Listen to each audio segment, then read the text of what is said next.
The West Virginia Brownfields and Main Street Conference was held last week at Ogilvie Resort in Wheeling. The annual conference featured workshops and other training and networking opportunities for folks looking into brownfield redevelopment and downtown revitalization opportunities in their communities. What's great about the Brownfield Conference formally is that we have all of these great sessions throughout the week that people are learning from projects all over the state and sometimes the region. People who may be doing a project that's very similar to theirs, they get some face time with agency folks at the state and federal level. They also get informally an opportunity to just interact and network with people from all over West Virginia, sometimes all over Appalachia, and the ability to build new relationships and new projects. We have a lot of projects that were sort of born at a Brownfields conference where people started talking and then they follow up later and they say, we first started talking with DEP about this and now we have a whole project because we met them at the conference. The host city, Wheeling, is no stranger to brownfield redevelopment, and conference participants were given tours of ongoing projects in and around the city. So this is the Robrecht property. So rail lines used to run all through this property and attach over to there, which is called the Lot 9 property.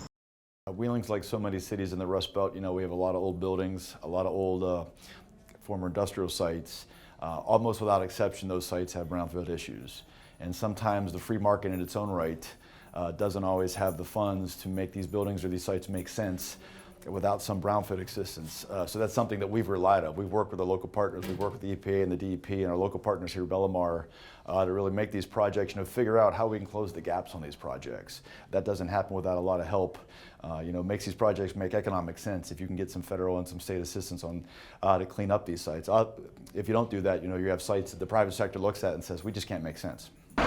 According to the U.S. EPA, over the last 25 years, West Virginia has received nearly $60 million in federal brownfields grant funding.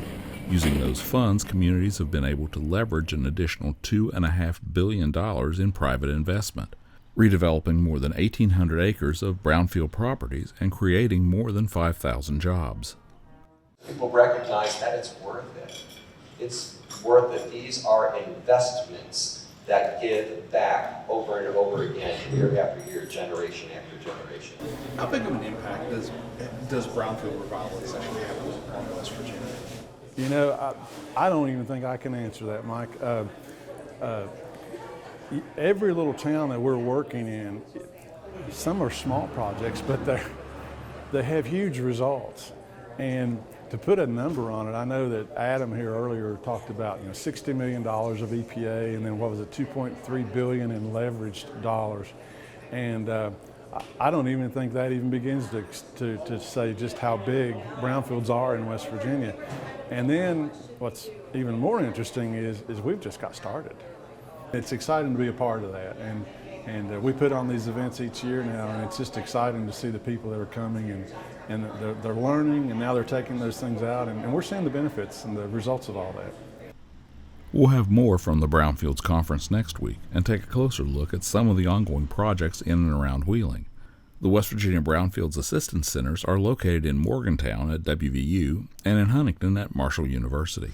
You can find out more by visiting their website, wvbrownfields.org.